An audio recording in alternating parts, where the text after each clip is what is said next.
Okay. Okay. Good morning, everybody. Shavua Tov. Happy week. Happy month. Happy year. Good to see you again.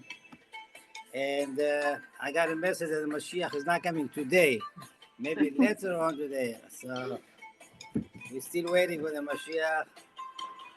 Bezat Hashem, he'll come soon. One of the reasons the Mashiach is being delayed is because Hashem wants as many Jews, as many converts to finish the process of doing tshuva before he comes.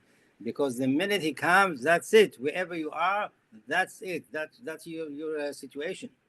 So because Hashem is so merciful and he loves the Jewish people and he loves more the converts, he wants all of them to have a chance to come back. So, but meanwhile, we are going through hard time. Anyway, so first of all, as usual, we have to thank God that we're here, Bezat Hashem. We have to thank you, all of you, for your support, for your listening and everything, Baruch Hashem. And of course, we cannot move, we cannot lift a finger without a technician. So, thank you, Hashem, for everything. And I just want to tell you something. We think that we take things as granted. When you don't have oil because you ran out of oil for the heat system, then you feel what it means to be cold at home, So we have to thank Hashem for everything that we have in life. It's not clear that we're going to get it just like that. Okay, so Bezat Hashem. Now we're going to continue the part of the most important in the history of the Jewish people. When Moshe Rabbeinu became to the picture to be the leader for 40 years, and everything that really revolved with him made the whole difference in the Jewish nation since then. Just to give you a quick idea why Moshe Rabbeinu is so important in the Jewish history. It says that the travel or the walking distance between Egypt and Israel is only 11 days. So basically, the Jewish people could come to Israel, the Holy Land, let's say 2 weeks maximum. But Hashem made it to happen this way that Moshe Rabbeinu will spend 40 years with the Jewish people to teach them Torah, to engrave the Torah in the heart and in the brain, so it will go for all the generations. Till today, every Jew mentions Moshe Rabbeinu every day. Well, in the tefillah, in the tefillin, and everywhere. So we had this chance that Moshe Rabbeinu was teaching us the Torah for 40 years. And so there's some other reason, but this is something that we have to understand. Okay, so last time we finished with Moshe Rabbeinu coming to the picture as a baby, the whole thing, and then he became to be a prince. And this is one of the other miracles that happened in Egypt, that the Pharaoh wanted to kill all the baby borns, and then he raised the Redeemer in his house, in the palace. Okay, so now Moshe Rabbeinu is growing up. He's going to see his people suffering. And you know the story that he killed an Egyptian guy that was hitting a Jewish guy, and he had to run away because Pharaoh wanted to kill him. So about the age of 20, he ran away from Egypt, and he was away for 60 years. So he ran away to Midian, and he met over there his father-in-law, Jethro. As you know, he married Zipporah. I don't know if we mentioned it last time about the reincarnation between Jethro, Zipporah, and Moshe. I'm not sure if we mentioned that, but I'll say it again just in case. Okay, what happened was Jethro was the reincarnation of Cain. Zipporah is the twin sister of Moshe, and Moshe is reincarnation of Hevel. When Cain killed Hevel to take his twin sister, that's what happened then. Then now they came back in reincarnation, and Cain, which is Jethro, is giving back the sister to Moshe Rabbeinu, and that was Zipporah. So everything is in exact and precise account with Hashem. Everything, nobody can outsmart Hashem. So this is one of the things that we learn. So now Moshe Rabbeinu married Zipporah, and I don't know also if I mentioned to you last time when he was at the well and he saw the 7 daughters of Jethro trying to get water, and some other shepherds came over there and tried to bother them, and he saved them, and he let them get the water that they needed. And then when they went home, Jethro asked them, how come you home early? So they said, an Egyptian man helped us to get the water and he saved us from the other shepherd. So they said, so why didn't you ask him, invite him for lunch or for something? What is this? Where is gratitude? You just left him like this by the well? So they went and they called him back. And according to some Mefarshim commentaries, he heard Jethro say to them this question, and they said, an Egyptian man, and Moshe Rabbeinu heard that, and he did not correct them. And some commentary said because of that, he was punished, that he was not buried in the Holy Land. Yosef HaTzadik, he did not deny his origin. He said, I'm a Hebrew. And when they told him that he's a Hebrew and a slave, he said, yes, I'm a Hebrew. So he had the merit to be buried in the Holy Land. So it's so important to everything that we say and what we do. And of course, the evil inclination is there every time to, test us, to know what we're doing, what we're saying. Okay, so I'll have a story about the evil inclination later on, something unbelievable that happened to me. Okay, but we'll get to that. Bezrat Hashem. Anyway, now so Moshe Rabbeinu he's a shepherd of Jethro, and he saw the scene of the burning bush, and Hashem was negotiating with him for a week to go and to be the redeemer of the Jewish people. Can you believe that? Hashem tells Moses, listen, you go there and do the job. And he said, no, I don't know. He got all these reasons. And one of the reasons that he said, to show how humble he was and how considerate he was. He said, Hashem, how can I go to Egypt? I was not there for 60 years. My brother Aaron is there. He's running the show. You want me now to go there and take over? It's not nice. It's not respect for him. And I don't want him to get hurt and to be insulted. So Hashem said, don't worry. Not only he will accept it, he will be happy to see you there. And when we see and the Torah portion, and it says that when Aaron saw him, he hugged him and he kissed him. You can see that in chapter 4, verse 31. Okay, that was clear that he was happy to see him. And not only that, I don't know if I mentioned that to you before, King David said in Psalm 133 that what a beautiful, when two brothers sit together, loving each other. And as a matter of fact, there's a song, I don't know if you know that song, it's in Israel, every kid, after they get born, they sing them that song. So we know the song since age 0, okay? And it's about Moses and Aaron. And the song goes like this, in case you want to learn it, okay? It says, Hine ma tov u'ma na'im shevet achim gam yachad. It's so beautiful, it's so pleasant when two brothers love each other and they sit together and run the show beautifully with no argument and no jealousy. So the song goes like this. Hine ma tov u'ma na'im shevet achim gam yachad. Hine ma tov u'ma na'im shevet achim gam yachad. Hine ma hatov shevet achim gam yachad. Okay, this song goes forever. And he can just say the same words over and over again. Anyway, so now Aaron is very happy to see Moshe Rabbeinu. Now Moshe Rabbeinu asks Hashem, you want to send me over there. How will they believe me that I am the Redeemer? I need to have something to show them. So you know the story with the stick that he had that turned to be a snake. And he had a couple other things that he did there.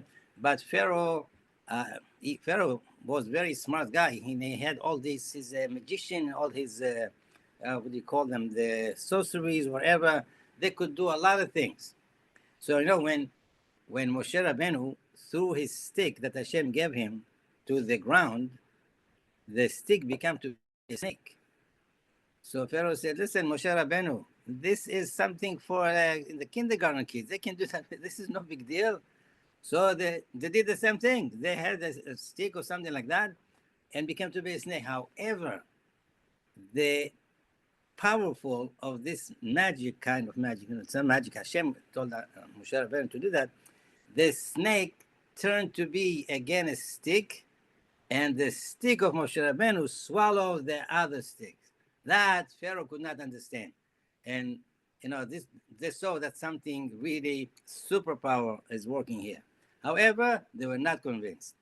So now Moshe Rabbeinu had to go to the Jewish people to convince them that he is the Redeemer. So if you go back to Parashat Vayechi, at the end of the Torah, when the Bereshit, Yosef told the Jewish people, one day a Redeemer will come and he will use a specific word, and then you know that he is a Redeemer. So I'm going to read you what it says here, so you know exactly what happened. And it says here, it's, as I said, it's chapter 50, verse 24, and Bereshit. Joseph said to his brother, "I am about to die, but God will surely remember you and bring you up to the land." That was in Genesis. And then in our Torah portion, the Jewish people, when they saw Moshe Rabbeinu, they used the same word of Hashem, remember us. And there was a woman there that lived a long time. Her name was Serach Bat Asher. She told them that will be the code. When you hear that, in Hebrew it says Pakod Yifkod. In English it says remember. He said when you hear that code, you know that Moshe Rabbeinu is the real thing. And that's exactly what happened. And people believed in Moshe Rabbeinu and Moshe Rabbeinu and his brother Aaron to be the leaders. Okay, so now they have to go and to talk to Pharaoh to ask him, "Let my people go." Everybody knows that sentence. Okay, by the way, and many years ago, I remember I think in the 60s, something like that, there was a very, very famous movie about called the Ten Commandments. And they showed the whole story about the Jewish people. There were so many false things over there. It's unbelievable. At the time, we believed that. But anyway, they got some ideas correct. And everybody knew about the story that the Jewish people, they were slaves and came from Egypt, whatever. So this is the sentence that everybody know, "Let my people go." Pharaoh did not agree, of course. He said, "I don't know you. I don't know your God. And leave me alone. Get out of here. Don't bother the slaves. They're doing the job." Not only that, he said, "You know what? I think that you're getting a wrong idea to the slaves. And therefore, I'm going to give them harder work now. They're going to work harder. So this way they will not have any ideas to think maybe they can get out from Egypt." Because remember, whenever somebody get to Mitzrayim, Egypt in Hebrew is Mitzrayim, cannot get out of there. So he did not want the Jewish people to have any ideas to get out. That's why he gave them more work. So when the Jewish people saw that, they were complaining to Moshe Rabbeinu. He said, "What did you do? We thought you're going to, get us an easier life to get out of here. Now Pharaoh wants us to work even harder." So it's here, it says in the Torah portion, something unbelievable that only Moshe Rabbeinu could do. Moshe Rabbeinu came to Hashem and he was kind of complaining to him. He said, "Why did you do this to the Jewish people? You made the situation worse now." So now Hashem said, "Don't worry, Moshe Rabbeinu. I just wanted to show you, to show everybody how I'm going to make Pharaoh to go on his knees to let the Jewish people go. However, I'm not going to do it in one shot. I'm going to do it gradually." So if you pay attention, in Parashat Vayera, the Parashat that we just read the Shabbat, it says that we have only 7 plagues. And the next Torah portion, next week, which is Bo, Bo in Hebrew is Bet Aleph. You know the numerical value of Bet and Aleph? Bet is 2, yes, correct. And Aleph is 1, so it's only 3. So this week we had 7 plagues, and next week we're going to read about the other 3. Now, why Hashem separated 7 and 3? One of the reasons is that the first 7 lasted 7 days each plague, and then they were a rest for 3 weeks. Right? So 7 days they were getting really bad hit. The guy hit very badly because of the plague. But then on the other 3, the last 3, we had the arbe, which is the locust. It says something very interesting. The arbe, the locust, was resting on the 7th day. So there was it will last only 6 days, not 7. And then on the plague of the darkness, there was only 3 days and 3 days, of the that have separated up, which is also 6 days. And the last one, the killing the firstborn, it was only a few hours. So the first 7 lasted 7 days each one, and the last 3 did not last 7 days. That was the idea. Now, there is something very interesting that all the commentaries make clear about the Torah. I just want to read you that to see how it says in English. There's 3 different verbs that Hashem is going to redeem the Jewish people. He says here, Vehotzeti, okay, that's, you know what's Hotzeti? To take out, Hotzeti, okay? And then he says, Hotzeti vehitzalti, and I saved, vega'alti, I redeemed, and velakachti, I took out. There are 4 different verbs that Hashem uses in Egypt to show how He's going to redeem the Jewish people. Now, there's some meaning to that, of course. Why do we have these 4 different languages, the verbs? Most of the commentaries said these are the signs for the 4 cups that we drink on Passover.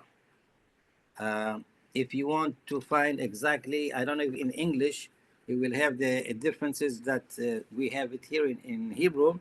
In Hebrew, it's very clear. There's very different. Ve'otzeti, ve'ga'alti, ve'itzalti, ve'lakachti. If you want to see that, the beginning of Parashat Vayera, it's chapter 6, and between verse 5 and 8. So other commentaries said that also this is a sign for the 4 exiles that we're going to have in the future. There's a hint over there that the Jewish people are going to suffer from this kind of all these enemies, which the 4 exiles was Babylon, was Edom, it's Greek, and Madai, Persia. Okay, there is something very interesting here. It's a note side. I just want to draw your attention in case you are looking for this idea here. In chapter 6, in verse 23, okay, look what it says here. Aaron, the brother of Moshe Rabbeinu, took Elisheva. That was the name of the woman that he took as a woman. And it says here, daughter of Aminadav, which is good. I mean, she's a daughter of man called Aminadav. We need to know who's the father. And then the Torah said, sister of Nachshon. What do I care about her brother? Why the Torah mentioning here the name of her brother? I understand the parents is okay. Why what to do with the brother. This is something that when you hear that, you'll be kind either puzzled or excited or whatever, but I think it's true. Okay, the Gemara says that in order for you to marry a woman, if she has brothers, check first who are the brothers. If the brothers are righteous, this woman 100% going to be righteous. If the brothers are kind of questionable or something like that, be careful. Be careful, check it out very well. So, who was the brother of Elisheva, the wife of Aaron? The brother was, we just said here, the big Nachshon, the sister Nachshon. What did he do? He was the first one jumping to the water, and he was a leader, and he was a righteous man. He was a great man. So because he was great, so you see, you check, you see the brother is great, so Elisheva was great. You know, Elisheva was the only woman with the best kind of connection in the Jewish world. She was the wife of Aaron. Listen to this, the big priest. She was the sister-in-law of Moshe Rabbeinu. It's not simple to be the sister of Moshe Rabbeinu. And she had 4 major sons, Kohanim. I mean, it's unbelievable. The rights, all the merits that she had. Okay, so now what happened?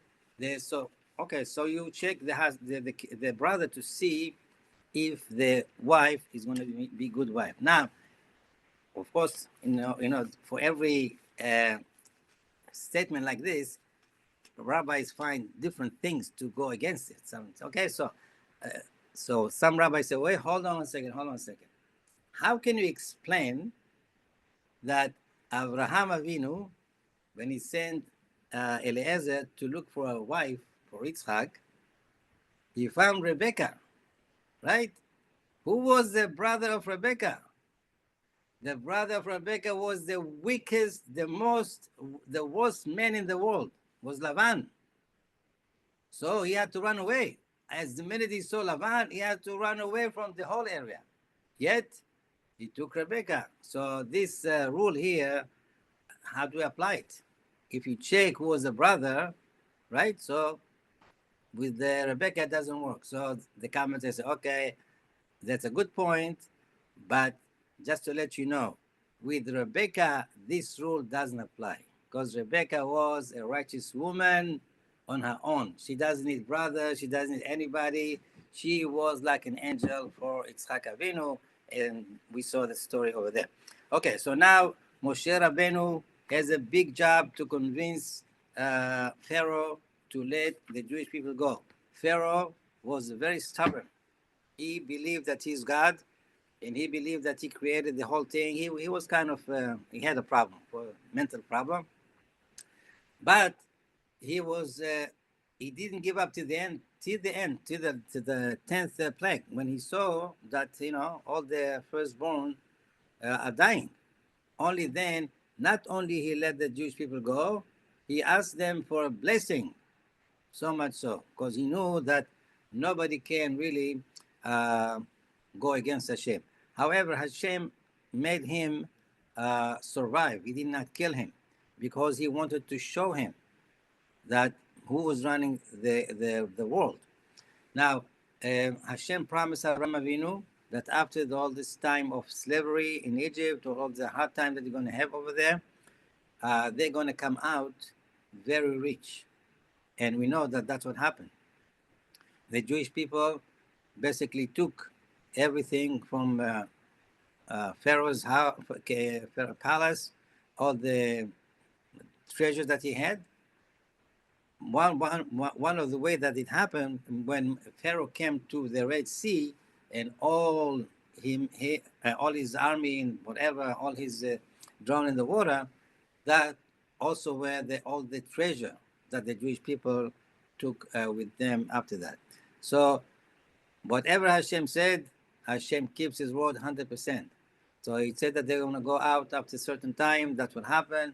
They will come out rich 100%. And then one of the biggest miracles that we're going to see when they get to the Mount Sinai to get the Torah it says that something unbelievable. You know how many people came out wounded and sick and blind, whatever? Many people, because they were slaves, they were working very hard.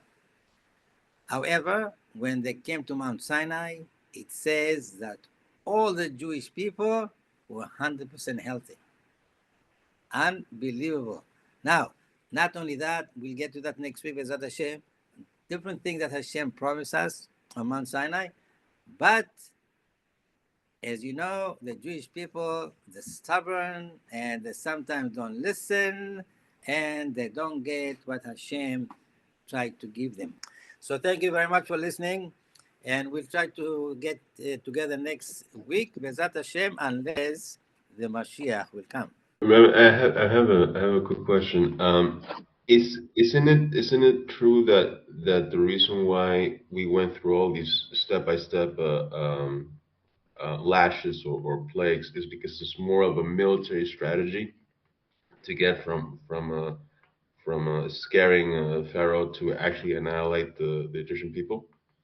Well, one of the biggest reason, basically two, of the 10 plagues, Hashem could finish the whole thing with one plague. But one is to show that Hashem controls everything in the universe, from the water to the air to the sky. Everything is in His control. And the second one, which is very important also, maybe the most important, is to show the Jewish people to believe in Hashem 100%, no question asked. To show the whole world, to show the Egyptian, but to show the Jewish people, I do all this for you. I know you have to believe in me, that when I say I'm going to take care of you, look what I can do for you. And it says that in the future, we're talking about these days, we're going to see miracles, that the miracles of Egypt will be a piece of cake. Like no big deal at all. How to split the sea? He said, no, to split the sea, everybody can do that today. But then it was big deal. But soon it's a promise that Hashem said we're going to show us so many miracles, will be mind-boggling. So just wait for this time to come soon, Be'ezrat Hashem. All the best, be well, and have a beautiful day, beautiful week, beautiful month, and beautiful year.